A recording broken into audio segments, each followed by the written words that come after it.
How we doing, everyone? I am sitting here in my hotel room. It is one day before UFC 326 go down. Charles Oliveira versus Max Holloway for the BMF. Just finished my lunch, which by the way was a steak and eggs and a bottle of water, and that cost me $100. But still, I would say it was delicious. It was a little bit overcooked. But anyway, who cares? We're not here to talk about that. We're going to talk about Max Holloway and Charles Oliveira. And with a win Saturday night, does that put them in front of Justin Gaethje for a title shot? We're going to talk about that because there's a lot of people online and people writing articles that are making that claim. Also, we have Francis Ngannou that is parted ways with the PFL, or should I say the PFL have cancelled his contract. And of course, we had a fight cancellation at UFC 326. So let's just look here. Charles Oliveira, Max Holloway, they're fighting for the BMF belt. And there's an article here saying that there's 3 reasons why the winner of this should gazump Justin Gaethje and fight for the belt next, which I think is absolutely insane, right? That's nonsense. There is an interim champ. And by the way, the White House card will be getting announced on Saturday night, okay?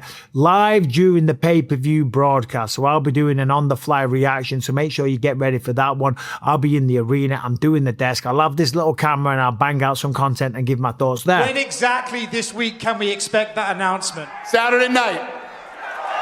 Listen. I think John Jones versus Alex Pereira is going to be on that card. I also think Justin Gaethje versus Ilia Topuria will be on that card. I love Max Holloway and Justin Gaethje. I love the pair of them, the fire that they bring to the octagon, the way that they perform. Also, how respectful they've been. They basically said at the pre-fight presser, this fight sells itself. Our children are watching. We want to conduct ourselves in a way where we inspire our children to be better people. My kids are here. There are always kids watching. The good things that you do, kids will follow. The bad things that you do and say, kids will follow as well. We are guys that are here, always respectful. We're not just guys that pick up the mic and say crap at each other. And that's beautiful to see because you are talking about 2 of the baddest people on the planet. Charles Oliveira is ridiculous. He is so violent, but yet he's such a sweetheart. And Max Holloway, listen, the man is just great. Look at the interactions he has with DC. He's got an awesome sense of humor. The first time you guys fought, you were carrying a little bit of a little bit over the waist. I had my DC bodysuit on. Do you remember that one? Dude, you're so disrespectful. But he's always family first, okay? And I love that about the pair of them. Granted, when I was younger, I was a little bit of a dickhead. You know what I mean? Well, Bisping's just a dick. But some of my opponents were dickheads as well, so that would bring out a different side to me. So fair play to both of them, and best of luck to both of them tomorrow night. Now, here are the 3 reasons that were written by Sports Illustrated. So it says the interim champ Justin Gaethje has lost to both UFC 326 headlines. And that's true, yeah. We do know that at UFC 300, there was that insane knockout by Max Holloway and an amazing performance, and he face planted him in the last second.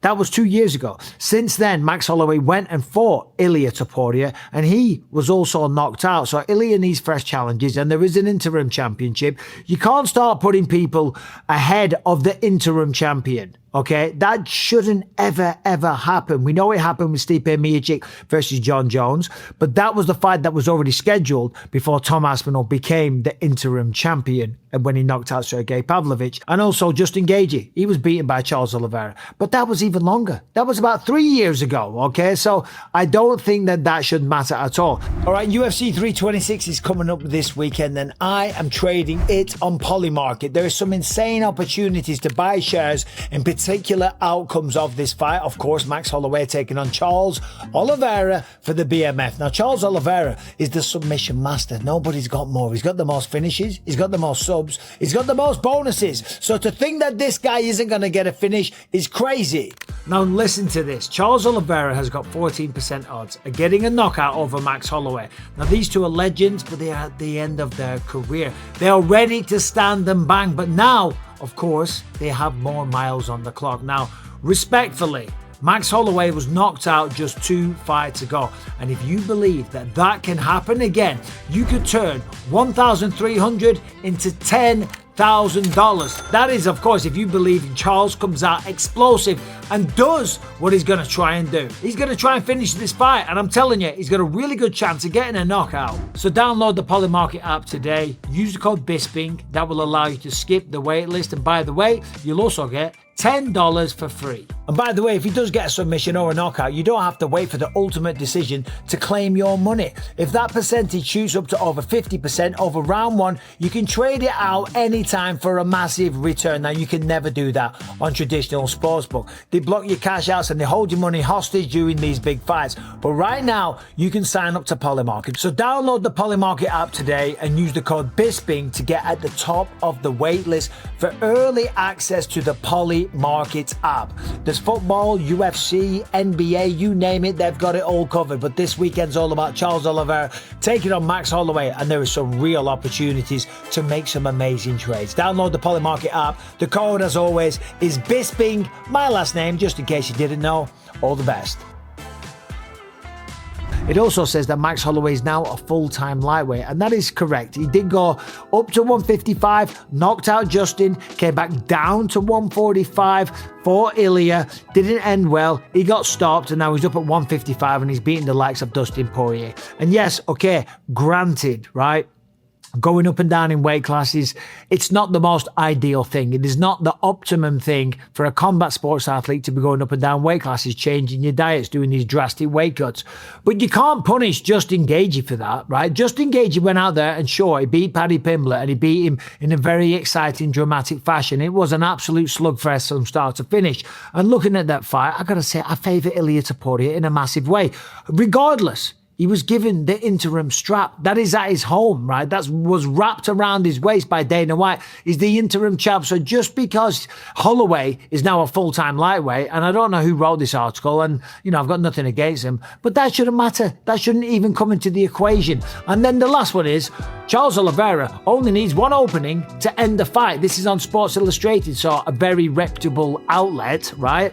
He does only need one opportunity to end the fight. He does have the most subs. He's got the most finishes. He's got the most bonuses because of those other 2 records, okay? And he does only need one opportunity to finish a fight, right? But that doesn't matter. He was knocked out cold by Ilya Topuria just last year in the very first round. Now, he doesn't get another shot just like that by beating Mateusz Gamrot, and then yes, beating Max Holloway would be an incredible feat, okay? But I don't think that should happen, right? There should be meritocracy. There is an interim champion, okay? Interim champ means number 1 contender. Let me know what you think about that in the comment section. Now, listen to this. Francis Ngannou signed with the PFL in 2023, and since then, he's only fought 1 time. Now, he's supposed to be... And by the way, I'm not ripping on Francis Ngannou.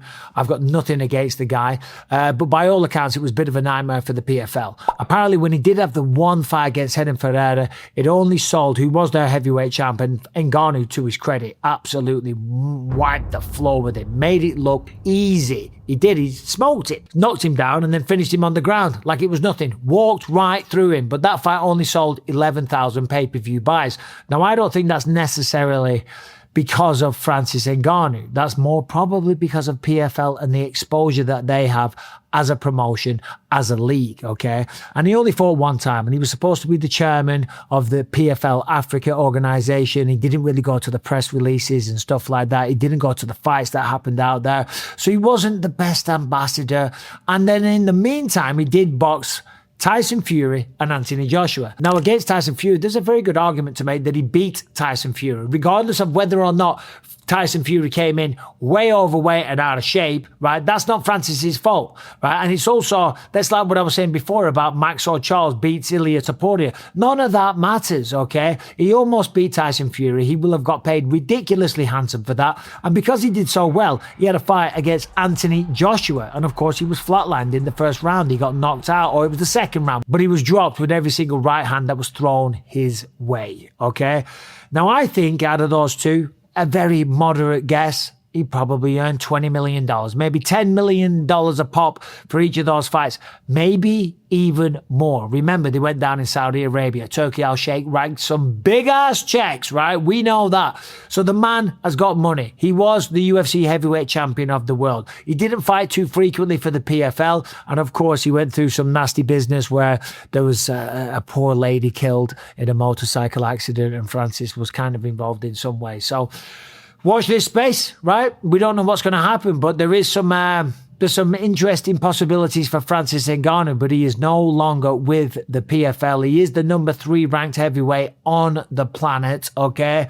We have got John Jones versus Pereira. I think that happens at the White House. We've got Tom Aspinall coming back. I did another video on him signing with Eddie Hearn. That dropped this morning, and if you haven't seen it, check it out, because I give my thoughts there, where I'm just worried that Tom Aspinall is going to be used as kind of like a pawn on a chessboard in Eddie Hearn's games to kind of get some revenge on Dana White. And then finally, UFC 326, they lost a fight because somebody didn't make weight. Now let's have a look here. Jong Young Lee never made it to the scale. Now, if you saw me recently, I was talking about this and I said, it's not hard, is it? And then Cameron Smotherman hits the canvas face first, right? The contract, isn't it? You've signed on the dotted line, you've got to go and get the job. You're a professional fighter. It's not hard, is it?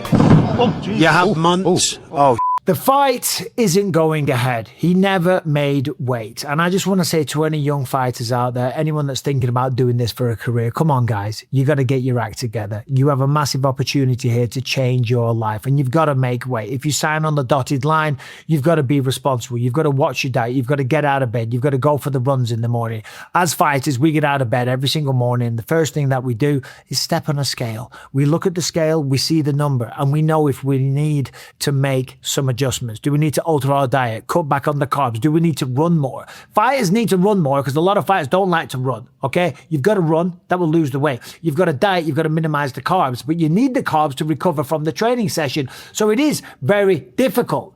But being a fighter is not an easy path. And if you sign on the dotted line, I say it all the time, it's not very hard, is it, right? Make weight, show up in shape. Don't get tired after round 1, because I absolutely detest that.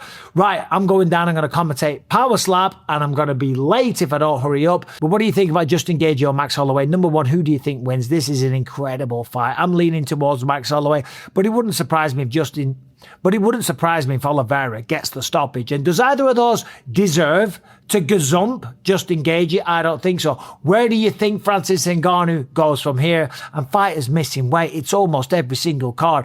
Guys, respectfully, get it together. Anyway, thanks for watching. Enjoy the fights. I'll be doing a reaction video and some membership content from the arena. So you got to sign up to the membership program to view that, to be a part of it, to be a part of the community. Anyway, I got to go. Thanks for watching. Subscribe, ring the bell, all that good stuff. Adios.